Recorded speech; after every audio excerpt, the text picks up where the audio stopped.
Welcome to Beauties, you beauty. Let's go. All right. So today we're super excited that we actually get to talk to two individuals throughout the course of the show today that are U Sports athletes. First up on the show, we have Amelia Banmann, also known as Mia. Mia joins us on the show. She is a UBC Thunderbird commit, a 6'1", which makes me feel really short, Mia. Postguard has put up incredible numbers, which has landed her an opportunity to pursue post-secondary next year at UBC. Welcome to the show, Mia. Hi, thank you for having me. Oh, I'm so glad you could join us. Addie and I last episode, we were talking a lot about U Sports and how sometimes it's really hard to follow U Sports. And so this is kind of our way to get to talk to athletes who are going to pursue that. We're going to talk to another individual today who has had a great U Sports career playing hockey at the University of Regina. But I'm so happy you could take the time today to join us on the show. Yes, of course. You bet. So, one of the things when we were looking you up on the internet, because that's kind of one of the first things that's easiest to do. The first thing that jumped out to Addie and I is in your profile, it says that you are a TAP athlete, a targeted athlete of Manitoba. Can you explain, what is that? What does that even mean? Yeah. So TAP is a club team now. It used to be called CP for Center for Performance, but it has recently kind of changed its name. So it started off as more of just a training program where they would they would have tryouts and they would kind of form a team that would train throughout the weeks. And then the girls would also play on other club teams and compete against other teams in the province. But it has now become kind of a club team. And that is kind of where I started my club basketball career, I guess. I had started playing for TAP in my grade 8 year. Yeah. And I've been with them ever since. And they have kind of developed me from being that new beginner who hasn't really touched a basketball to of the player I am today, going on to play for university. No kidding. So, yeah. Okay, I love that. I think that's something, I was obviously, I didn't play basketball. I'm too short for basketball, but I played hockey, played a bunch of things. And I just love the targeted direction of that, right? Where you had, obviously, you've kind of grown in a program. You probably have a ton of friends you've built inside of that program. And obviously you attribute a lot of your basketball growth to that. So yeah, I appreciate you sharing. Definitely, yes. Cool. So I do have, we checked out some of your stats, and I think they're super impressive. 23 points a game average, 67% from the free throw line, 63% from the field goal range, 14.5 rebounds. What do you attribute most to the success that you have had outside of obviously developing through TAP? But what do you think's made you the basketball player you are today? Well, definitely, I think the most important is kind of the love that I have for the sport and the hours of dedication that have kind of come from that, because you can't really do that if you don't enjoy what you're playing. And then also just my teammates and my coaches. I think over the years, I've had to kind of play many different roles depending on what team I'm on.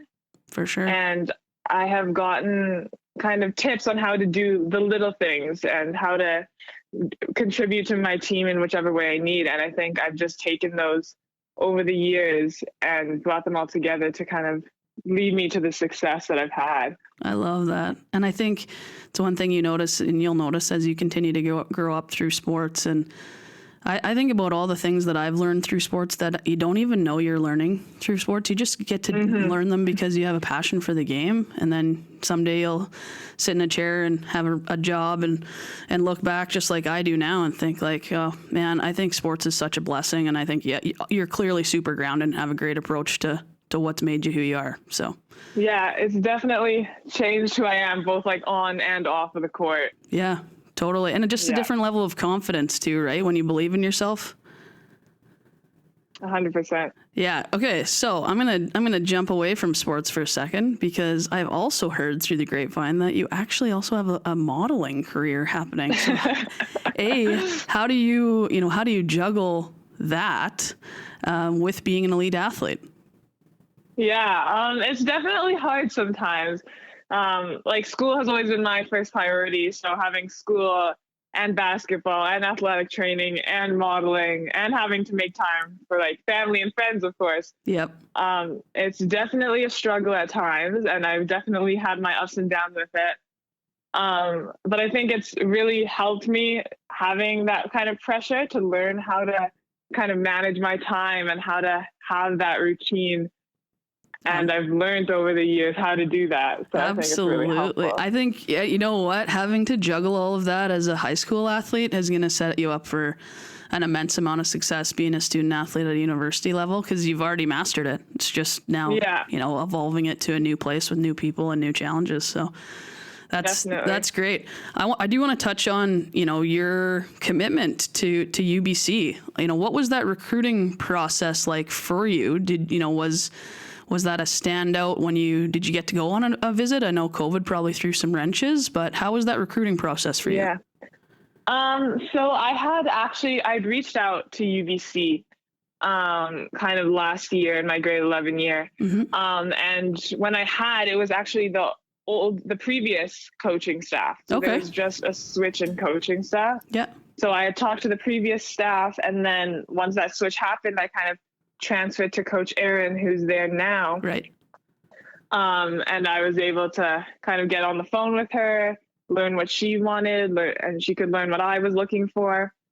And I was actually able to go out there this summer, which was really nice. Awesome. I got to meet her and the rest of the coaching staff and some of my teammates next year. Yep. And it was a really good environment. And I think that was something that really pushed me, and seeing the school as well, the beautiful campus. So it is. That definitely helped. I know. I've been, my mom actually did some schooling out at UBC when I was growing up. I think she did her either master's or PhD out there, but you can't find a nicer place. And after spending the winter that we've had here, you've got to have a level of excitement just to get the heck out of Winnipeg and get the summer nicer. Will not miss that minus 50-degree winter. No kidding. I'll be honest. No doubt. Do you know, what size of recruiting classes come in with you? Are you going to have a bunch of first years along with you, or what size of recruiting classes coming in? There are 4 of us this year. Very cool. And three had graduated last year. Okay. Oh, this year, I guess. So 3 are going out, 4 coming in. Amazing. But it's a pretty young team, especially with COVID. I think lots of people are in the same place with that because people have lost that 1 year. So their last year's class is actually made up of 2 years worth of athletes, right? Yes, exactly. Yeah, I know. It's so happy that you're going to enter into university and in a time where I think you're going to get to really enjoy it and hopefully leave a lot of the rules and regulations that we've had to live through for the last couple of years behind and just get to play your sport and be an athlete and student. Yes, I definitely have my hopes up. For sure. It's looking pretty good. For sure. Well, I can't thank you enough. You are an incredible young woman. I can't wait to follow your career. I wish you nothing but the most success.